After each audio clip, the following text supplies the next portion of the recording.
Une information choc secoue actuellement les réseaux sociaux et suscite une vague d'inquiétude à l'échelle internationale. Nous sommes le 4 avril 2026, à Washington DC. Selon plusieurs publications devenues virales en quelques heures, le président Donald Trump aurait été transporté en urgence au célèbre Walter Reed National Military Medical Center, un établissement hautement sécurisé qui accueille habituellement les plus hautes personnalités politiques américaines. D'après les premières rumeurs circulant en ligne, Donald Trump se rendait à un déplacement officiel, dont la nature reste encore floue, lorsqu'un événement soudain serait survenu. Certaines sources parlent d'un malaise brutal, d'autres évoquent une dégradation soudaine de son état de santé, obligeant son équipe à déclencher une intervention d'urgence. Très rapidement, des images montrant des véhicules en circulation rapide, supposément liés au cortège présidentiel, ont commencé à circuler, renforçant l'idée d'une situation critique. Dans le même temps, plusieurs comptes affirment que les routes autour de l'hôpital auraient été temporairement fermées, laissant penser à une prise en charge exceptionnelle. Mais une question revient avec insistance, Donald Trump était-il déjà souffrant avant cette supposée hospitalisation? Et c'est précisément là que certains internautes font un lien avec un épisode survenu en 2025.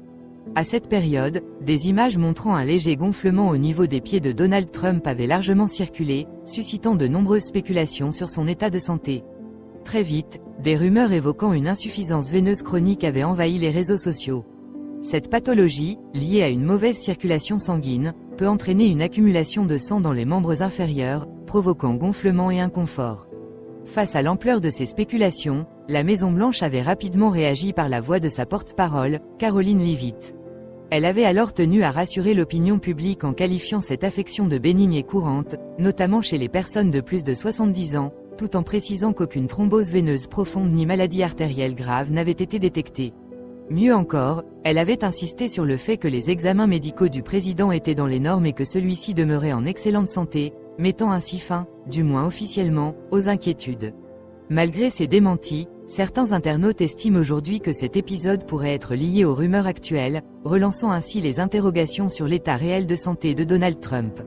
Ce qui rend la situation encore plus troublante, c'est le silence des autorités américaines. Jusqu'à présent, la Maison-Blanche n'a publié aucune déclaration claire et détaillée confirmant une hospitalisation en état critique. Cette absence de communication officielle laisse place à un flot de rumeurs, souvent contradictoires. Certains messages relayés sur les réseaux précisent même qu'il ne serait pas en mesure de s'exprimer publiquement pour le moment, ce qui accentue davantage les inquiétudes, mais aussi les doutes sur la véracité de ces informations. Dans ce climat d'incertitude, les réactions ne se sont pas fait attendre. Une partie de la population américaine, ainsi que des internautes à travers le monde, expriment leur soutien et souhaitent un prompt rétablissement à l'ancien président. Messages de prière, encouragement et appels au respect de la vie humaine se multiplient. Mais à l'opposé, d'autres réactions, beaucoup plus dures, émergent également. Certains internautes vont jusqu'à exprimer leur indifférence, voire souhaiter une issue tragique.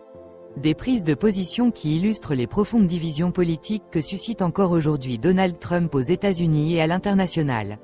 Face à cette avalanche d'informations, une chose est essentielle, rester prudent. À l'heure actuelle, rien ne permet de confirmer officiellement que Donald Trump est réellement dans un état critique ou même hospitalisé dans les conditions décrites par ces publications virales. Alors, s'agit-il d'une véritable urgence médicale ? D'une information exagérée, ou tout simplement d'une rumeur amplifiée par la puissance des réseaux sociaux? Le doute reste entier. Une chose est sûre, cette affaire démontre une fois de plus à quelle vitesse une information, vraie ou fausse, peut faire le tour du monde en quelques heures. Et vous, qu'en pensez-vous? Le président Donald Trump serait-il vraiment admis à l'hôpital en urgence? Si tel est le cas, que lui souhaiterez-vous, prompt rétablissement ou une issue plus sombre? Dites-moi votre avis en commentaire.